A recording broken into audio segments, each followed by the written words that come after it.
अभय दुबे जी, आपको चर्चा में लेकर आना चाहूंगी, राज्यवर्धन जी उसके बाद में फौरन आऊंगी। आप जेपीसी पर अड़े रहिए, वो राहुल से माफी की मांग पर अड़े रहें, फिर मान के चलें कि सत्र में कोई कामकाज अब सदन के भीतर नहीं होगा, तो फिर सदन चलने देने का कोई मतलब नहीं है, बंद ही कर देना चाहिए, क्योंकि ना आप चलने देंगे ना उधर से चलने दिया जाएगा। अभय दुबे जी, जनता का पैसा खर्च हो रहा है। चित्रा जी, देश पर बहुत घातक और बड़ा हमला हुआ है। आप जानती है, चांग चुंग लिंग एक चीनी व्यापारी है जो कि पनामा पेपर्स में जिसका नाम था, जो भारत की एजेंसियों की रडार पर है।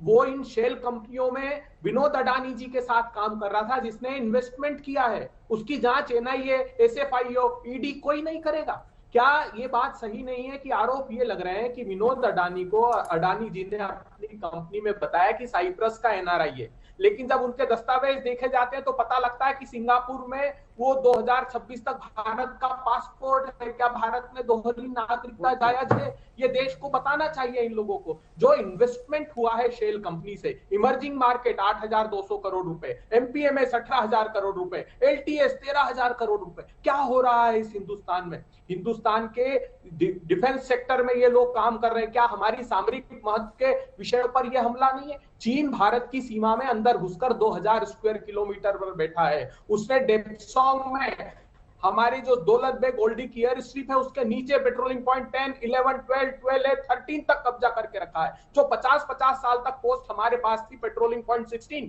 कोनचेक स्टैंजी वहां के जो मंत्री है वो कह रहे हैं कि 50 साल से जो हमारे पास थी वो बफर जोन बनकर चीन के पास चला गया। अरुणाचल प्रदेश में भारतीय जनता पार्टी का मेंबर ऑफ पार्लियामेंट कह रहा है कि चीन अंदर तक घुसकर आता है। मैं कई बार सदन में कह चुका हूं, 200 घरों का गांव उसने बसा लिया। कब भारत की सरकार संज्ञान लेगी? $100 बिलियन का इंपोर्ट चीन ने कर लिया और चीन का व्यापारी हम पर हमला कर रहा है। क्या ये भारत की अस्मिता पर, भारत की भूभागीय अखंडता पर हमला नहीं है? प्रधानमंत्री जी को आना चाहिए, कह दीजिए चलिए प्रधानमंत्री जी कि ना कोई शेल कंपनियों का इन्वेस्टमेंट है, ना ही कोई हुआ है जैसे आपने चीन को क्लीन चिट दी। लेकिन जेपीसी की जांच की मांग इसलिए कर रहे हैं कि उसके पास असीमित अधिकार है। राज्यवर्धन जी जानते हैं, उसके पास समन करने का अधिकार है। वो दस्तावेजों की जांच कर सकती है। अगर सरकार, सर्वोच्च अदालत ने कमेटी बनाई है तो सरकार उसका समन। अब तक 8 बार जेपीसी जांच अलग अलग मामले में हो चुकी है। किसका निष्कर्ष क्या निकला है, किसको सजा मिली, जरा बता दीजिए अभय जी, उसके बाद मैं राज्यवर्धन जी के पास जाऊंगी। कभी भी कोई निष्कर्ष निकला है क्या जेपीसी जांच का? जेपीसी लगातार आप लोग मांग कर रहे हैं, आप पहले ये बता दीजिए कि जेपीसी जांच से होता क्या है?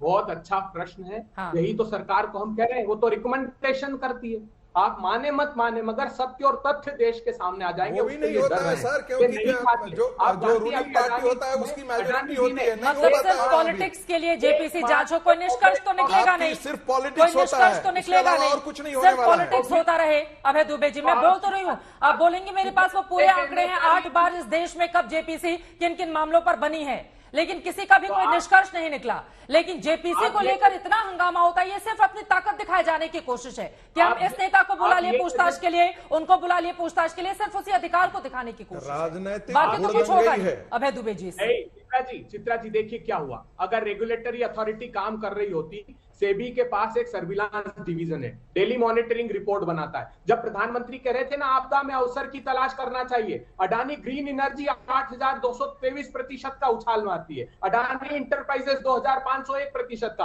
अडानी ट्रांसमिशन 1200। फिर आपसे सवाल क्या पूछा जाता है, आप कहां चले जाते हैं? ठीक है, समझ में आ गया आपकी बात। अब मैं राज्यवर्धन जी के पास जाऊंगी। अभय दुबे जी, लेकिन एक रिपोर्ट हिंडनबर्ग को जारी करनी पड़ती है विपक्ष के तौर पर, क्या यह आप लोगों की नाकामी नहीं है? हिंडनबर्ग की रिपोर्ट को लेकर इस देश के भीतर इतना हंगामा होता है। जिस विपक्ष को जनता ने चुना, जैसा कि अनुराग भदौरिया बता रहे हैं, उस विपक्ष का यह काम भी है, लेकिन उस काम में भी नाकामी क्यों दिखती है? लेकिन राज्यवर्धन सिंह राठौर जी, आप लोगों को तो बड़ा सूट करता है ना सर। अब जेपीसी में भी कोई निष्कर्ष तो निकलता नहीं है। अगर विपक्ष कोई मांग कर रहा है तो उसको मान लिए जाने में क्या दिक्कत है?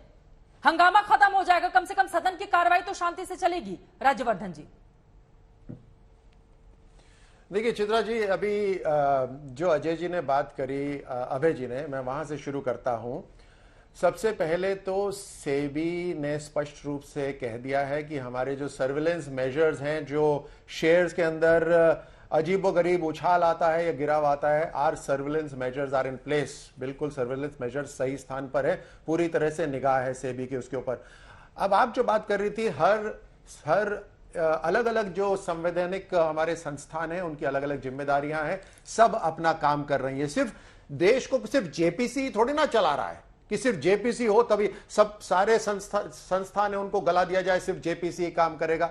अभी बड़ा इंटरेस्टिंग चीज देखने को मिला, अभी समाजवादी पार्टी के जो प्रवक्ता थे क्या जोश के साथ राहुल गांधी का बिल्कुल बचाव कर रहे थे, और जहां जैसे ही आपने बोला कि माफी मांगनी चाहिए या नहीं मांगनी चाहिए, कहते नहीं वो तो अलग मामला है।